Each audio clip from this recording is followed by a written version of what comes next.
dan keessa ni jannata nama galchamu jannata keessa nama baas kana hima cara perlu nama wakai suku Yohanes sedih pertama lan aja sih gara galcha kamera koi kita kasih air ke sisa oke sedih lal yo bagubba kana lal asin gara galcha koi Wai jirenya bara-bara sini Quran keessa gubbarra timal jala gubbarra ti wangelo Yohanes jerami Niar kita wangelo Yohanes bokonna sedih Niar kita oke lakkoofsa afurtamirra qalama bakkaan itti bakkanala bakka kana dubbisi ani kan jedhurra soddo ani afurtamirra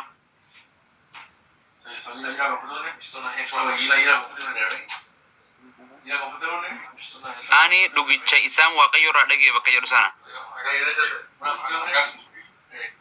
nargita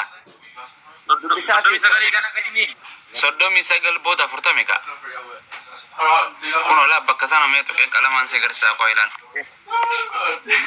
la bakka kana la kuno achirraa dubbisa la bakka kana la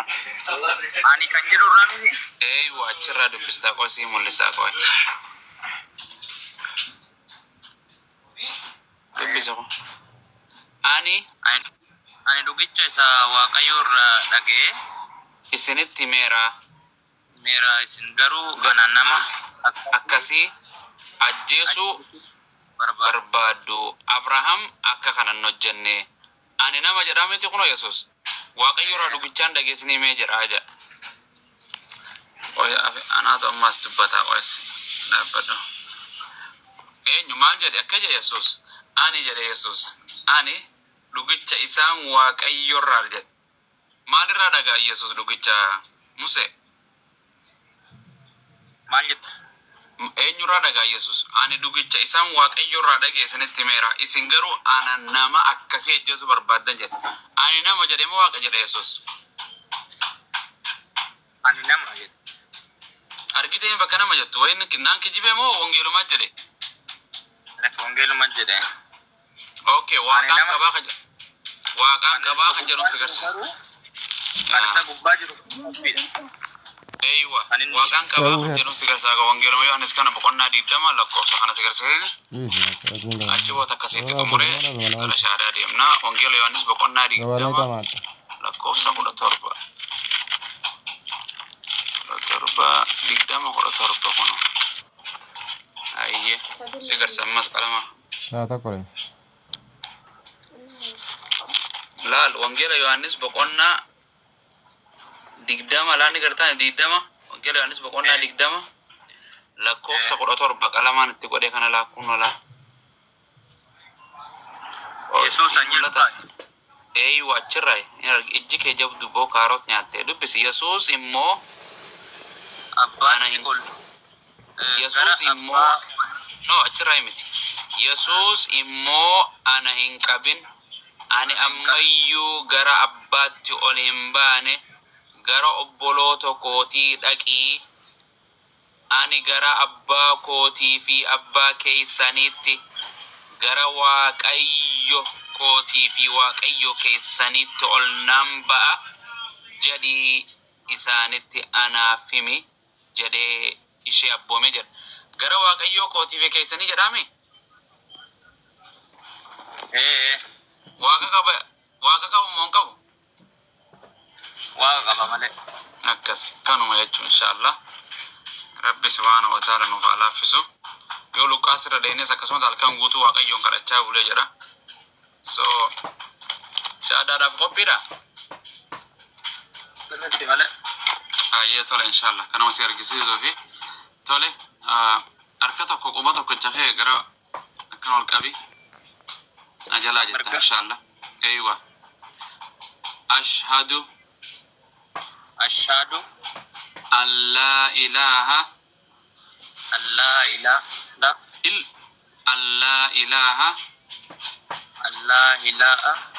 إلا الله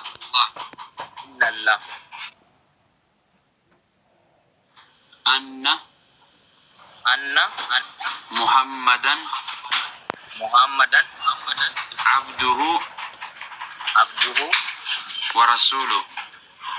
ورسوله وأن عيسى وأن عيسى عبد الله ورسوله أني رقم بها ربي tokko malee kana kan gabbaramu hin jiru. Rabbi tokko malee kana kan gabbaramu hin jiru. Muhammadis garbicha isaatii fi ergamaa isaa kan xumuraa ta'uu isaa laphee kiyyaan dhugoomsee arraba kiyyaan dubbadheen jira. Isa yookiin Yesuus Kiristoos Rabbiis miti ilma Rabbiis miti aboo waaqummaas akka hin qabne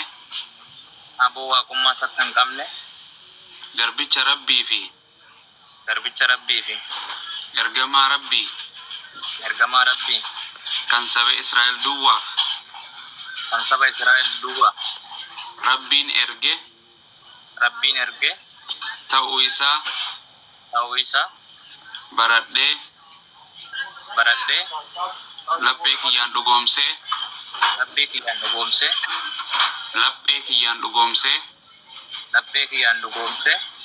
arraba kiyyaan dubbadheen jira. Yaa Rabbii kiyya Islaamummaarra na jiraachisi. Irran na ajjeesi. Irratti na kaasi. Masha Allah. Nankasuma Musee ko maqaan kee Musaa dharrarra insha Allah. Allahu akbar. Galanni Rabbii faa ta'u. Anka sanuma Musuma kanuma maqaan Musee Musaa lammai ganama kanarra bagara Islaamummaa Rabbiin subhaanahu wa ta'ala sifide. Yani ilmi namaa namaaf hin kennu rabbuma dhiira gartee si godhe akkana masha Allah ambassa itti marame ko يا سلام يا سلام مرمى جلسين morma itti namara miti yas akkas baga obboleessa sabaa taatanii duraanis obboleessa sabaati kan biyyaati kan dhiigaa kan fooniiti kan hafuuraatillee kan islaamaati kan amantiillee walii qabdanarra jabaadhu guyyaa irraa ganama rabbis islaamummaa si kanne qulqulleeffadhu akka itti sagadanis hin baratta mana kana foloo godhi abdii lakkoofsa kee kannii fi hin baratta Musa taa'uun qabdu inshallah akkas lakkoofsa kee ergiif abdiidha. kitaaba keessa irraa waa tokko naa dubbisime booda abbudu kitaabni jiru na bira isaan keessan irraan jedhe mee dhaabbaduun irraa ummata kana keessa ati maalii miti quraana keessan irraa jechuu kooti booda abbudu irraa maalum wanti yaaqi ganama waa duydee dhufte ganama nurraa ukkashin nama dhiiraa wajjin